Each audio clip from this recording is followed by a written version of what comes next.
Hello and welcome to Shelf Centered. Here we go again. So I kind of been flirting with this a little bit, but I thought this would be fun. I've been meaning to talk Dark Tower for some time. I thought I'd give you my top 8 Dark Tower books. And by that I literally just mean ranking the top Dark Tower books. I'm going to do it in a ranking video instead of a tier list. I know tier lists are popular. I think if I eventually do like a Stephen King best of or my favorite, I think I can do those in a tier list. But I think the Dark Tower needs just a ranking from 8 to 1. And by 8, I think you know what I mean. So I'll just jump into it. Don't forget to like and subscribe. Don't forget to like and subscribe. We're going to jump into it as we do here.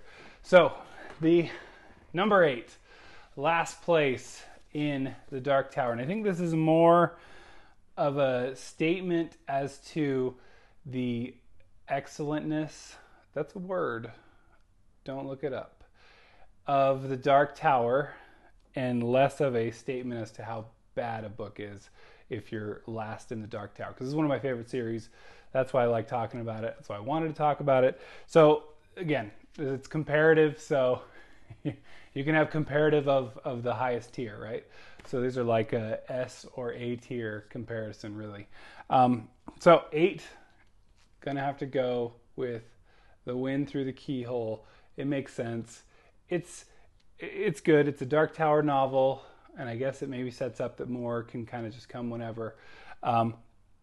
Uniquely, I was going through the Dark Tower when this came out, and so I was able to get it, and I was literally just finishing Wizard and Glass, and this is kind of where this sits, is between Wizard and Glass and Wolves of the Kala. So I was able to read this actually just in chronological order instead of reading it after everything. So I don't know, that was a thing that I did.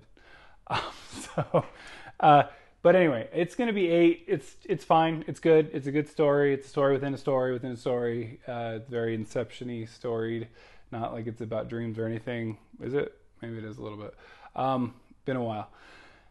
Stephen King, you never know with dreams. The Wind Through the Keyhole, though, it was good. It was still a good story. I enjoyed it quite a bit. This is the next one, number 7, is one that I need to reread. I need to reread the whole series, but this is definitely one that it was fine. I wasn't blown away, and I think on a reread, I think I'd catch a lot more. But we're going to talk about the Gunslinger. This is the very first one.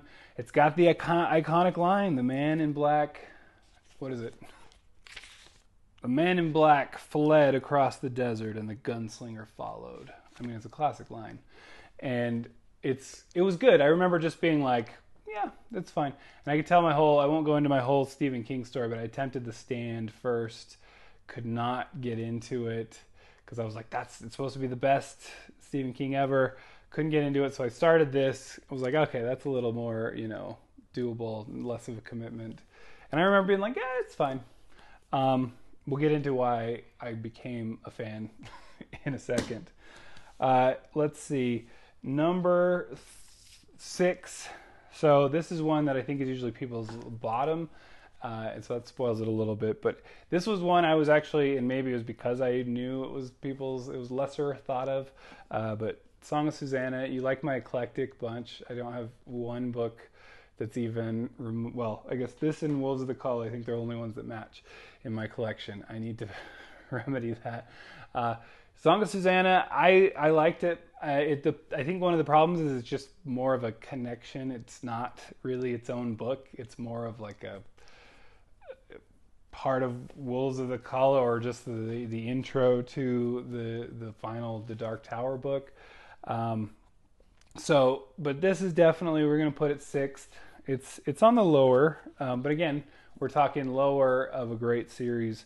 But it is kind of more just of a transitional book and less of its own book. Like some of these, you're like, I remember specific things that I'm like, holy cow, that was gut punching, and that was an awesome scene in that book. I knew exactly what was happening.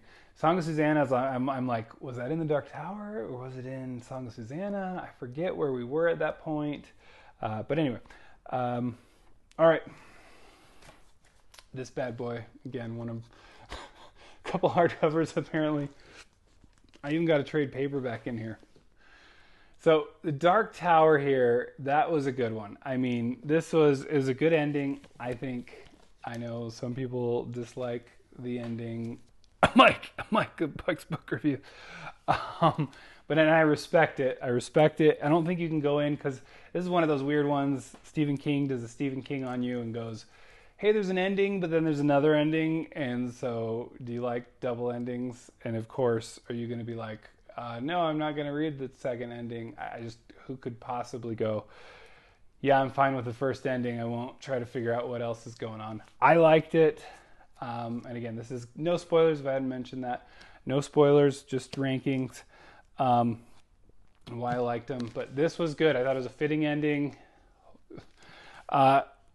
There is that one, like, that's the end of that. Anyway, won't get into the spoilers there. But that's why I think it falls. It's not like on the top of my list. There's a couple of resolved things that weren't great, that weren't like extremely well resolved.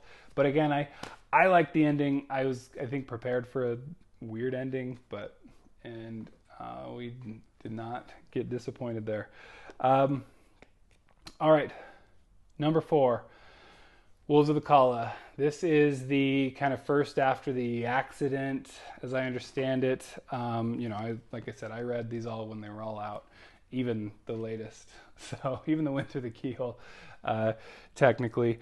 This was great, though. This is one that it's very distinctive. It's very, very Western. It's very much, get this town ready to fight. And it's good. It's fun. And, oh, man, it just feels so good to read. It feels good holding these pages again. It's a thick chonker, and it's so good. I really liked it. And again, this was one where you're kind of going, it's kind of the new breed. The last 3 were like the iffy, are they as good? All right, number 3, Drawing of the 3. It's Only Fair, which is book number 2. Easily clear, right? Clear as mud. The Drawing of the 3. This is why it's number 3 on my list. One of my favorite books ever. Anyway, this is what made me a Stephen King fan. This one right here. So one of my favorite lines. This got me. I became. And again, look at that. Yet another. You can tell I picked these up at library sales, used bookstores, wherever I could find them. This one of the best scenes where it starts out. Roland tells Eddie, "There's going to be shooting." And Eddie goes, "There is?" Yes. The gunslinger looks serenely at Eddie. Quite a lot of it, I think. So good. What a great. I love it. It got me. Anyway, I hope that I don't think it spoils anything. There's the shooting. It's about a gunslinger, right? There will be shooting. But, oh man. And then you got Odetta. You've got, oh man. It's just, the Drawing of the 3. It's so good. The quartet is forming. Oh man, so good. Gets you right into it. All right. This is going to be, we're getting controversial here, but this will obviously tell you what the first one is. Number 2, we're going with The Wastelands. And again, yet another version. That's how we roll here. The Wastelands. Oh my gosh. Oh, the Blaine, the pain. Anyway, I know that is spoiler. I'm sorry. It's on the freaking book though, so I guess it's not too much of a spoiler. Blaine the Pain. It's the Wastelands. It just takes you. I mean, this is post-apocalyptic. I mean, it's like sold as a Western, but it's fantasy elements. It's apocalyptic. It's just so many nutty things. So the Wastelands is up there though. I just remember being blown away, and then you even get to do riddles. So it's definite. This is Stephen King's fantasy series, and he pays homage to Lord of the Rings. Absolutely, definitely does that.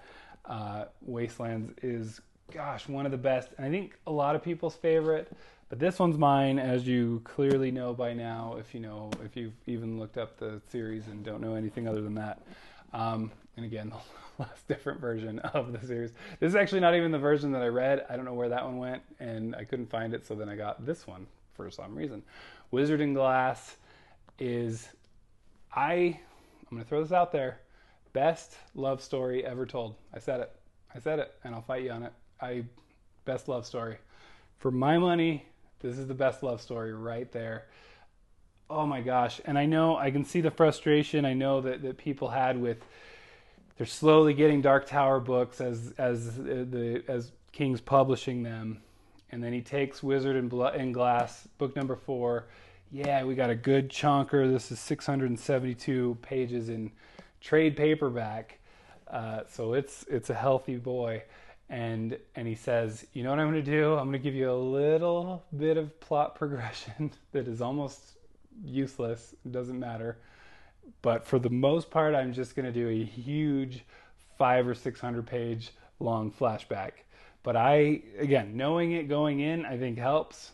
And that flashback was amazing. Elaine Cuthbert, am I even saying that right? Elaine and Cuthbert, and then Roland, and the Finney, and oh man, just, this is so good, and it's so tragic. I've read Shakespeare, and I know that's why I'm like going, I know I've read some of these tragedies, and this is like, oh, knife to the gut tragedy, and just so well told.